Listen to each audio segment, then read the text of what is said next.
आज के इस वीडियो में एक ऐसे इंपॉर्टेंट टॉपिक पे डिस्कस करने वाले हैं जिसमें इतिहास में चर्चा तो की गई है लेकिन आम आदमी के मन मस्तिष्क के माइंड से वो बहुत दूर है और उस केस का नाम है रेड फोर्ट केस। जी हां, लाल किला मुकदमा। क्या है ये लाल किला मुकदमा? क्या है ये रेड फोर्ट केस जो 1945 इसी दिल्ली के लाल किले पर चलाया गया था? आखिर क्या हुआ था इस केस में? क्यों चला था ये लाल किला मुकदमा? क्या रीजन था कि यहां पर दिल्ली के लाल किले पर यह मुकदमा चलाया गया? तो आपको याद होगा आजाद हिंद फौज के बारे में।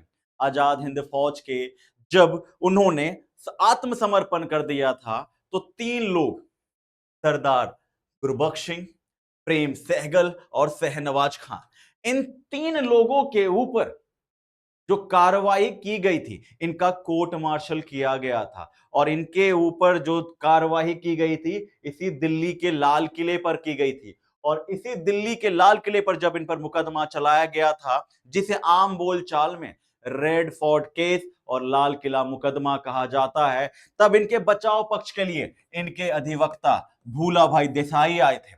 भूला भाई देसाई मेन काउंसिल थे इस केस के, जो कि प्रेम सहगल, शहनवाज खान और गुरबख्श सिंह की तरफ से वकालत कर रहे थे। चूंकि इस पूरे मामले में भूला भाई देसाई की मदद तेज बहादुर सप्रू और पंडित जवाहरलाल नेहरू भी कर रहे थे, परंतु सभी परिस्थितियों के बाद भी इन तीनों महान योद्धाओं के ऊपर, इन तीनों देश के जाबाज सिपाहियों के ऊपर अंग्रेजों ने दोष सिद्धि कर दी। परंतु उस समय के वायसराय लॉर्ड वेवेल, उस समय के वायसराय लॉर्ड वेवेल ने परिस्थितियां भांपते हुए कि भारत में स्थिति गंभीर है और द्वितीय विश्व युद्ध भी अपनी चरम सीमा पर है, तो इन परिस्थितियों को भांपते हुए लॉर्ड वेवेल ने इनकी दोष सिद्धि को माफ कर दिया और इन तीनों के ऊपर कार्रवाई रोक दी गई।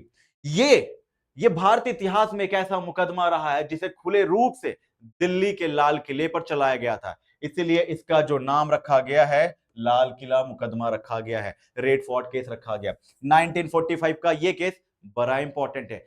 बहुत सारे राज्यों के सिविल सेवा में प्रारंभिक परीक्षा में पूछा जाता है कि रेड फोर्ट केस किस पर चलाया गया था, तो प्रेम सहगल, शहनवाज खान, गुरबख्श सिंह। पूछा जाता है कि लाल किला मुकदमे में उन तीनों दोषियों की तरफ से वकालत कौन कर रहा था, तो भूला भाई देसाई।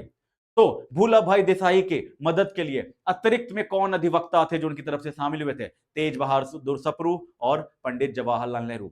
इसीलिए इसे भारतीय इतिहास में लाल किला मुकदमा कहा जाता है। मुझे उम्मीद होगी ऐसे इंटरेस्टिंग वीडियो के लिए आप सेंट पीटर्स लॉ एकेडमी के साथ हमेशा जुड़े रहेंगे और ये कहीं ना कहीं आपके आगामी परीक्षाओं में बड़ा कारगर सिद्ध होगा। ऐसे इंटरेस्टिंग वीडियो के लिए सेंट पीटर्स लॉ एकेडमी के साथ जुड़े रहें। जय हिंद, वंदे मातरम।